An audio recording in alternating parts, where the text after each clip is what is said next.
الحمد لله وكفى وسلام على عباده الذين اصطفى أما بعد فأعوذ بالله من الشيطان الرجيم بسم الله الرحمن الرحيم وما أصابكم من مصيبة فبما كسبت أيديكم ويعفو عن كثير قال النبي صلى الله عليه وسلم التائب من الذنب كمن لا ذنب له أو كما قال عليه الصلاة والتسليم رب اشرح لي صدري ويسر لي أمري واحلل عقدة من لساني يفقهوا قولي سبحانك لا علم لنا إلا ما علمتنا إنك أنت العليم الحكيم إن الله وملائكته يصلون على النبي يا أيها الذين آمنوا صلوا عليه وسلموا تسليما اللهم صل على محمد عبدك ورسولك وصل على المؤمنين والمؤمنات والمسلمين والمسلمات صدق الله العظيم وصدق رسوله النبي الكريم ونحن على ذلك لمن الشاهدين والشاكرين والحمد لله رب العالمين۔ توفیق الہی اپنے محبوب مرشد پاک کی برکت سے رمضان المبارک میں ظہر کے بعد کی اس نشست میں گزشتہ کئی روز سے ایسی چھوٹی چھوٹی نیکیوں کا ذکر چل رہا ہے کہ جس پر حدیث میں آتا ہے کہ اللہ تعالیٰ صدقے کا ثواب عطا فرماتے ہیں۔ بظاہر چھوٹی چھوٹی نیکیاں ہیں جس میں سے برائی سے روکنا صدقہ ہے، نیکی کا حکم دینا صدقہ ہے، لا الہ الا اللہ کہنا صدقہ ہے، سبحان اللہ کہنا صدقہ ہے، الحمدللہ کہنا صدقہ ہے، اللہ اکبر کہنا صدقہ ہے، استغفر اللہ کہنا صدقہ ہے۔ پھر گزشتہ کل بات چل رہی تھی گزشتہ 2 روز سے کہ راستے سے اذیت دینے والی چیز کا ہٹانا یہ بھی صدقہ ہے۔ اس پر بات عرض کی گئی تھی کہ اس کی ابتدا اپنے گھر سے ہے، اپنی ذاتی تربیت سے ہے، اور سب سے اہم پہلو اس چیز کا یہ ہے کہ راستے میں اذیت دینے والی چیز اتنا انسان کو اذیت نہیں دیتی جتنا انسان کی ذات دوسرے انسان کو اذیت پہنچاتی ہے۔ تو سب سے پہلا اہتمام اس بات کا ہونا چاہیے کہ اپنی ذات سے کسی کو تکلیف نہ پہنچائے، اور اس کا جو اہتمام ہے وہ اپنے گھر سے شروع کرنا چاہیے۔ اپنی بیوی کے ساتھ برتاؤ کیسا ہے، اپنے والدین کے ساتھ برتاؤ کیسا ہے، اپنے بڑوں سے برتاؤ کیسا ہے، اپنے چھوٹوں سے کیسا ہے، کہ اپنی طبیعت کو، اپنی مزاج، اپنی عادات کو ایسا بنا لے کہ اس کے کسی قول سے، فعل سے، عمل سے اللہ کی مخلوق کو تکلیف نہ پہنچے۔ اور اس سے بڑھ کر یہ ہے کہ دوسروں کی ناگواریوں پر صبر کرے، اس درگزر کرے، صبر بھی کرے، برداشت بھی کرے، درگزر بھی کرے، اور اگر کوئی تکلیف پہنچائے اس کے بدلے میں اسے راحت پہنچائے، تکلیف کا بدلہ تکلیف سے نہ دے۔ بس جب ایسی طبیعت اور مزاج انسان کا بن جاتا ہے تو پھر ایسا انسان کہیں بھی ہو اس کی ذات سے دوسروں کو نفع تو پہنچتا ہے لیکن تکلیف نہیں پہنچتی، اور ایسا ہی مزاج ہونا چاہیے۔ پھر اس کے بعد اگلی بات فرمائی کہ اپنے ڈول سے کسی بھائی کو پانی دینا صدقہ ہے۔ پہلا زمانہ تھا کہ کنویں ہوتے تھے، کنویں میں ڈول سے پانی نکالا جاتا تھا، تو اپنے ڈول سے اپنے لیے پانی نکالا، لیکن کوئی اور آ گیا اور اس کے ڈول میں پانی ڈال دیا۔ اب آج اس کی جدید صورت یہ ہے کہ آج تو بورنگ ہے، الیکٹرک کی موٹریں لگی ہوئی ہیں، تو اپنے پانی کے نل سے کسی کو پانی بھرنے کی اجازت دے دے، کوئی اگر آدمی پانی مانگے تو اسے پانی دے دے، یا کوئی پانی کہیں پر پی رہا ہے اور کوئی دوسرا بھائی پانی پینے کے لیے آ گیا تو پہلے پانی اس کو پیش کر دے۔ تو اس طرح سے اس فضیلت کو اور اس ثواب کو انسان حاصل کر سکتا ہے، یعنی طبیعت کے اندر ایثار ہونا چاہیے، طبیعت کے اندر تنگی نہیں ہونی چاہیے۔ یہ فرمایا کہ بھٹکے ہوئے شخص کو راستہ بتانا بھی صدقہ ہے۔ کوئی انجان آدمی ہے، اب ایسے شخص کو راستہ معلوم نہیں ہے، بعض دفعہ باہر کا کوئی آدمی آتا ہے شہر میں، یا ہم کسی نئے شہر میں چلے جاتے ہیں، ہمیں راستہ معلوم نہیں ہوتا، تو اگر کوئی کسی سے راستہ پوچھتا ہے تو اس کی راستے کی صحیح رہنمائی کرنی چاہیے۔ اور اگر خود کو بھی نہیں معلوم، کوئی ہم سے پوچھے اور ہمیں معلوم نہیں ہے، تو پھر ہمیں صاف کہہ دینا چاہیے کہ بھائی ہم معذرت چاہتے ہیں، ہمیں بھی معلوم نہیں ہے، آپ کسی اور سے معلوم کر لو۔ اندازے والی بات نہیں کرنی چاہیے۔ بہت سے لوگ کیا کرتے ہیں کہ جی یہاں چلے جاؤ، ایسے چلے جاؤ، ایسے چلے جاؤ، اب معلوم تو نہیں تھا لیکن ایک اٹکل پچو جس کو کہتے ہیں اندازے سے، اب بجائے کسی صحیح راستے پہ ڈالنے کے اسے اور غلط راستے پہ ڈال دیا، بجائے منزل سے قریب کرنے کے اسے منزل سے دور کر دیا۔ تو ایسا کام بھی نہیں کرنا چاہیے۔ راستہ معلوم ہے اور کوئی پوچھ رہا ہے تو خلوص کے ساتھ راستہ بتا دو۔ بعض جگہ یہ ہوتا ہے، بعض لوگ شرارت یہ کرتے ہیں کہ ایک آدمی قریب تر موجود ہوتا ہے اور شرارت کی وجہ سے اسے کہیں دور بھیج دیتے ہیں، ایسا بھی ہوتا ہے۔ تو یہ شرارت جو ہے فائدے کی چیز نہیں ہے، یہ نقصان کی چیز ہے کہ نہ معلوم اس بیچارے کو کیا پریشانی ہے، کہاں جانا چاہتا ہے، کسی ڈاکٹر کے پاس جانا چاہتا ہے، کسی مریض کے پاس جانا چاہتا ہے، تو اس لیے اس کی مشکل کو بڑھانا نہیں چاہیے بلکہ اس کی مشکل کو آسان کرنا چاہیے۔ پھر اندھے کو راستہ بتانا صدقہ ہے۔ اندھے کو راستہ بتانا، ایک نابینا ہے، اس کے بیچارے کے پاس تو دیکھنے کی صلاحیت ہی موجود نہیں ہے، قوت بصارت، اب ایسے شخص کو راستہ بتانا یا ہاتھ پکڑ کر وہاں تک پہنچا دینا تو یہ بھی صدقہ ہے، اور ایسا کرنا چاہیے۔ یہ نہیں کہ وہ اگر ٹھوکریں کھا رہا ہے تو وہ ٹھوکریں کھاتا رہے، نہیں، بلکہ یہاں پر اپنی نعمت بصارت کا شکر بھی ہے، اور اس نعمت بصارت کی گویا یہ زکوٰۃ بھی ہے کہ جب ہم کسی آدمی کا ہاتھ پکڑ کر اسے اس کی منزل پر پہنچا دیں تو ہم اس دیکھنے کی زکوٰۃ ادا کر رہے ہیں۔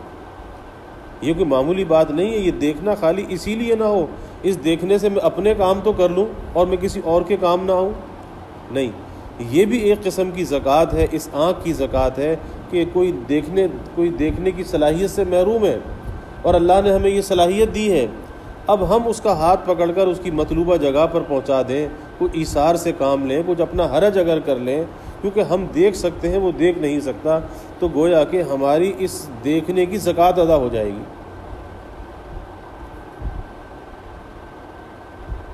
پھر اگلی بات فرمائی کہ بہرے سے تیز آواز میں بات کرنا صدقہ ہے، اور گونگے کو اس طرح بتانا کہ وہ سمجھ سکے صدقہ ہے۔ اب ایک آدمی سنتا ہی اونچا ہے اور ہم آہستہ آہستہ اس سے بات کریں، تکلف کے ساتھ بات کریں، تو ظاہر ہے کہ اس کے پلے تو کچھ نہیں پڑے گا، اور جب وہ سمجھ نہیں سکے گا تو اور الجھن کا شکار ہو جائے گا، الجھن کا شکار ہو جائے گا، تو الجھن کا شکار ہوگا تو اسے تکلیف ہوگی، تو اس سے تو بہتر تھا کہ نہ بولتے۔ اب اگر بہرے کے ساتھ اگر بولنا ہے تو بھائی تیز آواز کے ساتھ بولو، اس کے کان کے قریب منہ لے جا کر بولو تاکہ وہ سن لے، سمجھ لے، اور جو اس کا مقصد ہے وہ اسے حاصل ہو جائے، یا جو آپ کا مقصد ہے اپنی بات کا پہنچانا وہ آپ کو حاصل ہو جائے۔ اگر آپ نے آہستہ سے بولا اور آہستہ بولنے کی وجہ سے آپ نے بولا کچھ اور وہ سمجھا کچھ، تو پھر کیا ہوگا؟ اور اگر اس سمجھنے پر اس نے کوئی وہ کام کر لیا اور وہ کوئی کام غلط ہوا، کوئی نقصان کا کام ہوا، تو گناہ آپ کے اوپر ہوگا، کیونکہ آپ نے اس سے سامنے بات کی وضاحت کیوں نہیں کی؟ کیوں وضاحت نہیں کی؟ اس لیے بہرے آدمی کے ساتھ کہ جس کی سماعت کے اندر کمزوری ہو، اب اس کے ساتھ اونچی آواز میں بولنا چاہیے۔ اور اسی طرح سے ایک بات یہ بھی ہے کہ بعض جگہ ایسا ہوتا ہے، بعض دفعہ ایسا ہوتا ہے کہ کوئی دو آدمی کوئی بات کر رہے ہیں، تیسرا آدمی بیٹھا ہے، سویا ہوا ہے، لیٹا ہوا ہے لیکن جاگا ہوا ہے۔ اب وہ ان دو کی طرف کان لگا دیتا ہے اور یہ محسوس کرتا ہے جیسے میں سن ہی نہیں رہا، گویا کہ اپنے آپ کو بہرا ظاہر کرتا ہے۔ مقصد ہوتا ہے ان کی باتوں کا سننا، یہ کیا ہے؟ کنسوئے لینا۔ تو اس سے بھی اپنے آپ کو بچنا چاہیے۔ معاشرت کا ادب یہ ہے کہ اگر کوئی دو آدمی بات کر رہے ہیں، تیسرا بیٹھا ہے یا لیٹا ہے، تو اپنی موجودگی کو ظاہر کر دینا چاہیے، ان پر یہ بات ظاہر کر دینی چاہیے کہ میں جاگ رہا ہوں، میں آپ کی بات کو سن رہا ہوں۔ اگر کوئی ایسی بات کرنا چاہتے ہو کہ جو مجھ سے پوشیدہ ہے تو ذرا احتیاط سے وہ بات کرو تاکہ ان کے علم میں وہ بات آ جائے۔ یہ نہیں کہ خاموشی کے ساتھ کان لگا دینا، کنسوئے لینا۔ تو حدیث میں آتا ہے کہ جو آدمی کنسوئے لیتا ہے، قیامت کے دن اس کے کان میں سیسا اور رانگ جہنم کا پگھلا کے ڈالا جائے گا۔ تو کبھی کسی کی طرف کان نہیں لگانے چاہیے سننے کے لیے کہ یہ کہہ کیا رہا ہے، تجسس کرنا، کان لگانا نہیں، بلکہ ظاہر کر دو کہ میں یہاں موجود ہوں۔ اور تم اگر کوئی ایسی بات کرو جو مجھ سے چھپانا چاہتے ہو تو ایسی بات نہ کرو، کیونکہ میں تو موجود ہوں، میں سن رہا ہوں۔ تو اپنی موجودگی کو ظاہر کر دینا چاہیے۔ اسی طریقے سے گونگے کو بات کا سمجھانا، اب یہ بھی ایک فن کی بات ہے، ہر آدمی کے بس کی بات تو نہیں ہے، لیکن اگر کوئی بات کبھی کسی گونگے سے واسطہ پڑ جاتا ہے تو جس انداز سے بھی ٹوٹے پھوٹے انداز میں اس کو سمجھا سکتا ہے تو سمجھا دینا چاہیے۔ اور ہے سب سے مشکل زبان گونگوں کی زبان، لیکن ہے انٹرنیشنل، کہ دنیا کے اندر بھی یہ ہوتا ہے کہ اگر کوئی بات آپ کسی کو نہیں کہہ سکتے، آپ کی زبان نہیں سمجھتا، آپ اردو بولتے وہ فارسی بولتا ہے، آپ اردو بولتے وہ انگلش بولتا ہے، وہ جرمن بولتا ہے، وہ فرنچ بولتا ہے۔ تو اب دنیا میں بھی جو کام چلایا جاتا ہے وہ اشاروں سے چلایا جاتا ہے، پھر اشاروں سے اپنی باتیں سمجھانی پڑتی ہیں اور اگلا بھی اشاروں سے ہی بات کرتا ہے۔ تو یہ گونگوں کی جو زبان ہے یہ خالی اس حد تک محدود نہیں ہے کہ وہ گونگوں تک ہی محدود ہو، ایک انٹرنیشنل یہ لینگویج ہے کہ جہاں پہ زبان سے کام نہ چلتا ہو، اچھا بھلا آدمی گونگا بن جاتا ہے، پھر وہ اشاروں سے بات کرتا ہے، سامنے والے کو اشارے سے سمجھاتا ہے۔ تو اب یہ کیا ہے؟ اشارے سے سمجھانا، گویا کہ یہ گونگا ہے، اشارے سے بات کر رہا ہے، سامنے والا اس سے اشارے سے بات کر رہا ہے۔ بہرحال یہ بھی صدقہ ہے۔ پھر کمزور آدمی کی مدد کرنا صدقہ ہے، کمزور آدمی کی مدد کرنا، اور کرنی چاہیے۔ ایک آدمی کو اللہ نے قوی بنایا ہے، ایک آدمی بیچارہ کمزور ہے، اب اس کی قوت کی جو زکوٰۃ ہے وہ یہی ہے کہ یہ کسی کمزور کی مدد کرے، اور وہ مدد جانی بھی ہو سکتی ہے، وہ مدد مالی بھی ہو سکتی ہے، وہ اس کی کسی مشکل کو دور کر کے بھی ہو سکتی ہے، اسے کوئی راحت پہنچا کر بھی ہو سکتی ہے۔ اس مدد کے بہت سے راستے، بہت سے طریقے ہیں کہ ایک آدمی کمزور ہے، بھوکا ہے، اسے کھانا کھلا دے، ایک بیمار ہے اس کا علاج کرا دے۔ تو لوگوں کے غم اور دکھ اور تکلیف کو کم کر کے بھی مدد کی جا سکتی ہے، اور لوگوں کو راحت اور خوشی دے کر بھی مدد کی جا سکتی ہے۔ تو جس کو اللہ تعالیٰ نے قوی بنایا ہے، اب وہ قوی چاہے جسمانی قوت کے اعتبار سے بنایا ہے، وہ قوی کسی منصب اور عہدے کے اعتبار سے بنایا ہے، وہ قوی اس کو مالداری کے اعتبار سے بنایا ہے، کسی ہنر اور فن کے اعتبار سے بنایا ہے۔ اب اگر اس کو کسی کو اس سے مدد کی ضرورت ہے تو پھر وہاں پر اس اپنے بھائی کی مدد کرنی چاہیے۔ یہ نہیں سوچنا چاہیے کہ میرے پاس تو یہ صلاحیت ہے اور اس کے پاس نہیں ہے، میں اس کی مدد کیوں کروں؟ نہیں، ہمارا دین ہمیں ایثار سکھاتا ہے، ہمیں خیر خواہی سکھاتا ہے، لوگوں کی کام آنے کا جذبہ ہمارے اندر پیدا کرتا ہے۔ آپ دیکھ لیجئے کہ جب اللہ کے حبیب صلی اللہ علیہ وسلم نے مکہ مکرمہ سے مدینہ طیبہ ہجرت کی تو مدینہ طیبہ کے جو مقامی لوگ تھے وہ انصار تھے، اور مکہ سے آنے والے کون تھے؟ مہاجرین تھے، اور ظاہر ہے کہ انصار پہلے سے مدینہ میں رہتے تھے، اور یہ بیچارے سب کچھ چھوڑ چھاڑ کر آئے تھے بے سر و سامانی کے عالم کے اندر، کہ اگر اچھا کھاتا پیتا بھی تھا تو مکے والوں نے یہ ظلم کیا کہ جب وہ وہاں سے گیا اس کے سب کچھ پہ قبضہ کر لیا، مکان، کاروبار، ہر چیز پہ قبضہ کر لیا، خالی ہاتھ تھے، تہی دامن تھے، بے سر و سامان تھے۔ لیکن جب وہ مدینہ طیبہ پہنچے تو ان انصار نے مہاجرین کے ساتھ کیسا اخوت اور بھائی چارے کا رشتہ قائم کیا۔ اللہ کے حبیب صلی اللہ علیہ وسلم نے جب آپس میں موافقات کو قائم کیا، بھائی چارے کو قائم کیا، تو پھر کیا کیفیت تھی ان کی کہ وہ جو کمزور لوگ آئے تھے، مہاجرین جو وہاں سے لٹے پٹے آئے تھے، ان کی تکلیفیں اور اذیتیں برداشت کر کے آئے تھے، اب انہوں نے اپنے مہاجر، ایک انصار نے ایک مہاجر کو اپنا بھائی بنا لیا، اور کتنا ایثار تھا، کتنا تعاون تھا، کیسی مدد تھی کہ اگر کاروبار کرتا ہے تو کاروبار میں شریک کر لیا، اگر اس کے پاس 2 مکان ہیں، 2 مکان میں سے ایک مکان اس کو دے دیا، 2 کاروبار ہیں، 2 کاروبار سے ایک کاروبار اس کو دے دیا، کیسی مدد کی۔ اسی طریقے سے یہاں تک بھی واقعات میں آتا ہے کہ اگر کسی کے پاس 2 بیویاں تھیں، اس نے کہا کہ میں ایک بیوی کو طلاق دے دیتا ہوں، ایک بیوی سے تم نکاح کر لو۔ یعنی مال دینا تو آسان ہے، جائیداد دینا تو آسان ہے، لیکن بیوی کے ساتھ انسان کا کیا تعلق ہوتا ہے، لیکن اپنی ان محبتوں کو بھی اپنے مہاجر بھائیوں کے لیے قربان کر دیا کہ جی میں ایک بیوی کو طلاق دے دیتا ہوں، آپ نکاح کر لیں۔ تو یہ ایک بھائی چارے کا رشتہ قائم ہوا۔ اس لیے اسلام نے اہل ایمان کو ایک بھائی چارے کے، اخوت کے رشتے میں جوڑا ہے، انما المؤمنون اخوہ، کہ مومن ایمان والے بندے آپس میں بھائی بھائی ہیں۔ اب وہ خالی زبان سے کہنے کا بھائی نہیں ہونا چاہیے۔ بھائی کا امتحان جب ہوتا ہے کہ جب اس بھائی کو کوئی دکھ پہنچتا ہے، کوئی تکلیف پہنچتی ہے، کوئی غم پہنچتا ہے، کوئی بیماری آتی ہے، کوئی نقصان آتا ہے، کوئی حادثہ آتا ہے، اس وقت دوسرا بھائی کیا کرتا ہے؟ آپ دیکھ لیجئے کہ یہ زمانہ ایک وبا کا زمانہ ہے۔ اب اس وبا کے زمانے میں لاک ڈاؤن ہے، لوگ گھروں کے اندر مقید ہیں، مزدور کی مزدوری چلی گئی، تاجر کی تجارت چلی گئی، ملازم کی ملازمت چلی گئی، آج ہر آدمی پریشان ہے۔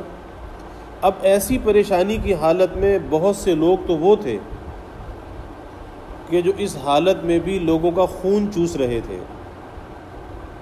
کوئی چینی کا کرائسس پیدا کر رہا تھا، کوئی آٹے کا کرائسس پیدا کر رہا تھا، مال بنا رہے تھے، اور جب یہ وبا کا کرائسس آیا تو اس میں جن میڈیکل آلات کی، حفاظتی آلات کی ضرورت تھی یا ساز و سامان کی ضرورت تھی، تو لوگوں نے سوچا کہ یہ تو اچھا موقع ہے مال بنانے کا، تو چیزوں کو شارٹ کر دیا۔ فیس ماسک جو چہرے پہ لگانے والا ماسک ہے، وہ جو 5-5 روپے کا ماسک ملتا تھا وہ 50-50 روپے کا بیچا۔ سینیٹائزر کی بوتل جو 50 روپے میں کوئی نہیں لیتا تھا، وہ 500 اور 1000 میں بیچی، کیونکہ جی لوگوں کو ضرورت ہے۔ تو ایسی چیز کی شریعت نفی کرتی ہے کہ جب لوگوں کو کسی چیز کی ضرورت ہو اور اس کی ذخیرہ اندوزی کی جائے اور پھر اسے بلیک مارکیٹ کیا جائے، اس لیے روک کے رکھا جائے کہ جب لوگ تنگی کے اندر ہوں گے، پریشانی کے اندر ہوں گے، پھر ان سے زیادہ نفع وصول کریں گے۔ اللہ کے حبیب صلی اللہ علیہ وسلم نے اسے احتکار کہتے ہیں، محتکر پر لعنت فرمائی ہے کہ جو ذخیرہ اندوزی کرے اس پہ لعنت ہے، اس لیے کہ زیادہ نفع حاصل کروں گا۔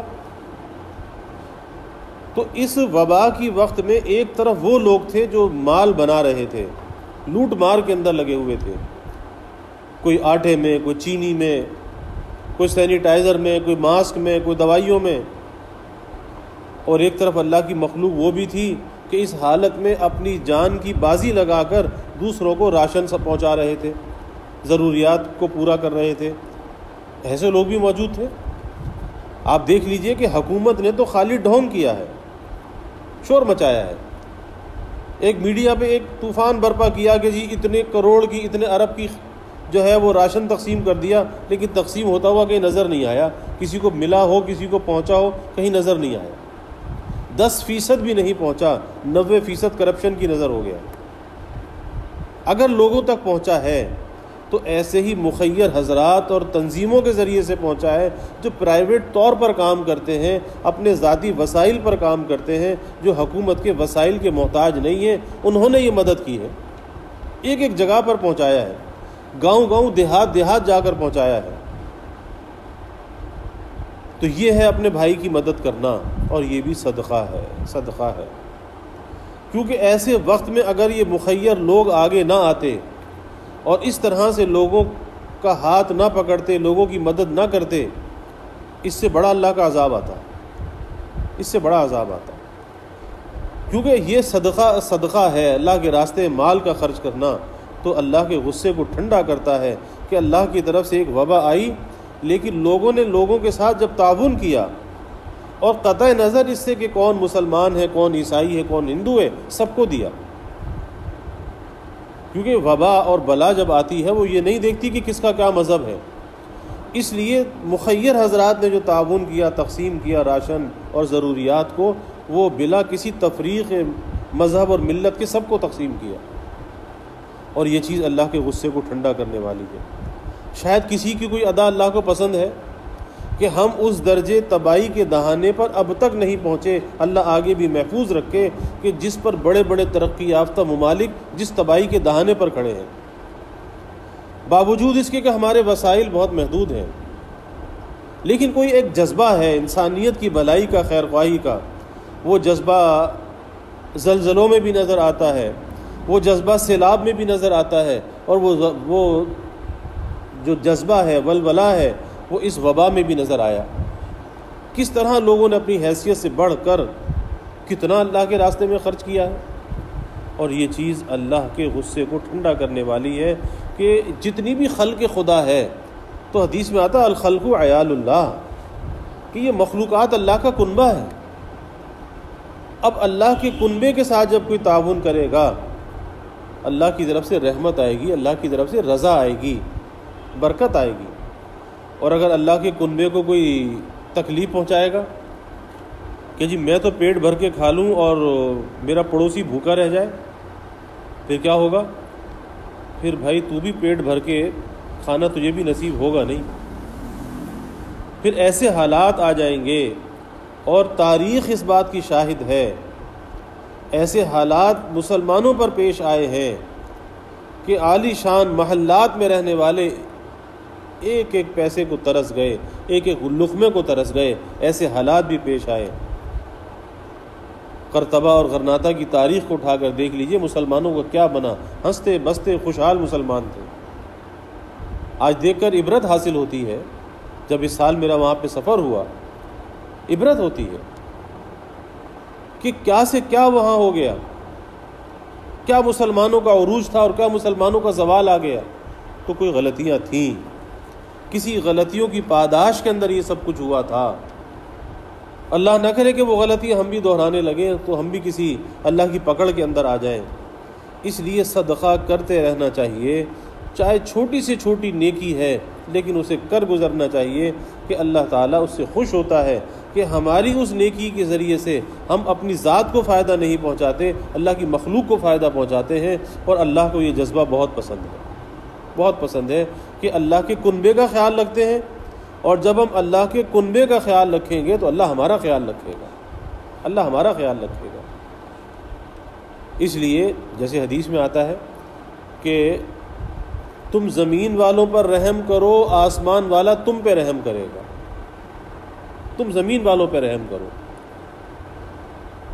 اب ہم یہ چاہیں کہ آسمان والا تو ہم پہ رحم کرے اور ہم زمین والوں پہ رحم نہ کریں، تو کبھی بھی ایسا نہیں ہو سکتا۔ کچھ دو گے تو کچھ لوگے، اگر رحم دو گے تو رحم لوگے بھی، خیر خواہی دو گے تو خیر خواہی لوگے بھی، لیکن پہلے دینی پڑے گی۔ ہم چاہتے ہیں کہ پہلے مل جائے اور بعد میں دیں، یہی سب سے بڑی خرابی ہے۔ اس سوچ کو بدلنا چاہیے، جیسا بھی ہے ارے تجھے کرنا تو چاہیے، تو 1 روپیہ خرچ کر سکتا ہے، 1 روپیہ کر تو دے، پھر دیکھ اللہ اس کا بدلہ کیا دیتا ہے۔ تو 10 روپے خرچ کر سکتا ہے، کر دے، پہلے کرنا پڑے گا، دینا پڑے گا، اس کے بعد اللہ تجھے دے گا۔ تو اس لیے اللہ کے راستے میں دیتے رہو اور لیتے رہو، دیتے رہو اور لیتے رہو۔ اللہ کے خزانے کوئی شمار ہے؟ ساری کائنات کے خزانوں کا وہ مالک ہے، عرش عظیم کا وہ مالک ہے۔ اور وہ جب کسی کو دینے پر آتا ہے تو پھر اس طرح سے اسے ملتا ہے کہ اس کے وہم و گمان کے اندر بھی نہیں ہوتا۔ وَيَرْزُقُ مِنْ حَيْثُ لَا يَحْتَسِبُ وَمَنْ يَتَوَكَّلْ عَلَى اللَّهِ فَهُوَ حَسْبُهُ۔ اللہ ایسی جگہ سے دیتا ہے کہ اس کے گمان میں بھی نہیں ہوتا، اور جو اللہ پر بھروسہ کرتا ہے اللہ اس کے لیے کافی ہو جاتا ہے۔ تو آج کا سبق کیا ہے کہ اللہ کے کنبے کا خیال رکھو، اللہ کے کنبے کا۔ اور اللہ کے کنبے میں جو ہمارا کنبہ ہے وہ بھی آ جاتا ہے کہ اپنے گھر والوں کے ساتھ بھی رحم کا معاملہ کرو، اپنے گھر والوں کے ساتھ بھی نرمی کا برتاؤ کرو۔ جو جذبہ باہر خیر خواہی کا رکھتے ہو وہ جذبہ گھر کے اندر بھی رکھو۔ یہ نہیں کہ باہر والوں سے تو خیر خواہی ہو اور گھر میں بیوی سے دشمنی ہو، اولاد سے دشمنی ہو، ماں باپ سے دشمنی ہو، نہیں، گھر کے اندر بھی خیر خواہی کا جذبہ رکھو۔ اللہ کی مخلوق کو، اللہ کے کنبے کو راحت پہنچاؤ، اور جب اللہ کے کنبے کو راحت پہنچاؤ گے اللہ ہمیں راحت پہنچائے گا۔ ہم مخلوق کو خوشی دیں گے، اللہ ہمیں خوشی دے گا۔ ہمیں مخلوق سے خوشی نہیں لینی، ہمیں مخلوق سے صلہ نہیں لینا۔ اگر کچھ کرنا ہے اللہ کے لیے کرنا ہے، پھر اللہ سے صلہ لینا ہے، اور اللہ سے بڑھ کر کوئی صلہ دے نہیں سکتا، کوئی نہیں صلہ دے سکتا۔ اس لیے اگر کبھی کوئی انسان کسی کے ساتھ کوئی تعاون کرتا ہے تو یہ بات بھی ذہن نشین رکھنی چاہیے کہ صلہ کس سے لینا ہے، صلہ مخلوق سے نہیں لینا۔ اسی لیے تو کہا گیا کہ اتنا چھپا کر کرو کسی کو پتہ بھی نہ چلے، اتنا خاموشی کے ساتھ دو، ایک ہاتھ سے دو دوسرے ہاتھ کو پتہ نہ چلے۔ کس لیے؟ کہ اس سے کوئی بتانا، کوئی شہرت کرنا مقصود نہیں ہے، بلکہ اس سے مقصود اللہ سے صلہ لینا ہے، اللہ کی رضا کو حاصل کرنا ہے۔ تو اللہ تعالی ہمیں اس پر عمل کی توفیق عطا فرمائے کہ اللہ کا جو کنبہ ہے، الخلق عیال اللہ، اللہ کا جو کنبہ ہے، اللہ تعالی ہمیں اس کے ساتھ خیر خواہی کی توفیق عطا فرمائے، اور بدخواہی سے اللہ ہماری حفاظت فرمائے۔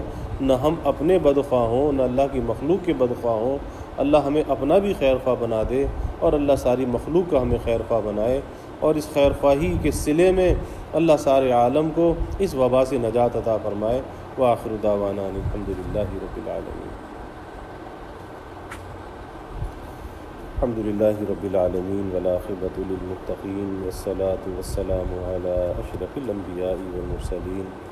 اللہم صل علی سیدنا و مولانا محمد وعلی آل سیدنا و مولانا محمد وبارک وسلم۔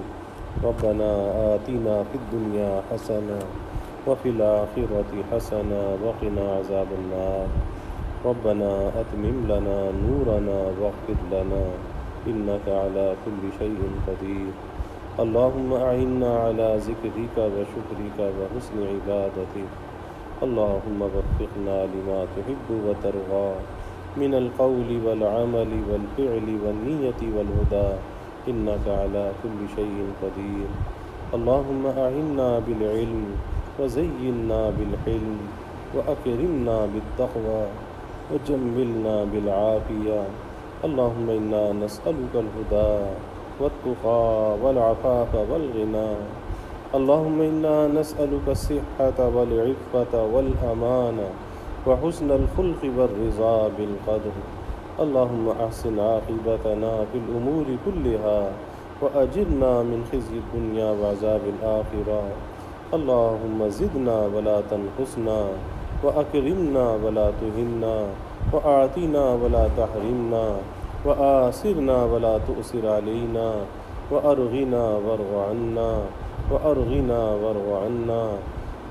اللهم إنا نعوذ بك من جهد البلاء ودرك الشقاء وسوء القضاء وشماتة الأعداء۔ اللهم إنا نعوذ بك من زوال نعمتك وتحول عافيتك وفجاءة نقمتك وجميع سخطك۔ اللهم أرنا الحق حقا وارزقنا اتباعه وأرنا الباطل باطلا وارزقنا اجتنابه۔ اللهم إنا نسألك العفو والعافية والمعافاة الدائمة في الدين والدنيا والآخرة والفوز بالجنة والنجاة من النار. اللهم إنا نسألك من خير ما سألك منه نبيك سيدنا محمد صلى الله عليه وسلم، ونعوذ بك من شر ما استعاذك منه نبيك سيدنا محمد صلى الله عليه وسلم، وأنت المستعان وعليك البلاغ ولا حول ولا قوة إلا بالله. وجزى الله عنا محمدا صلى الله عليه وسلم ما هو أهله، وصلى الله تعالى وسلم على النبي الكريم. آمين برحمتك.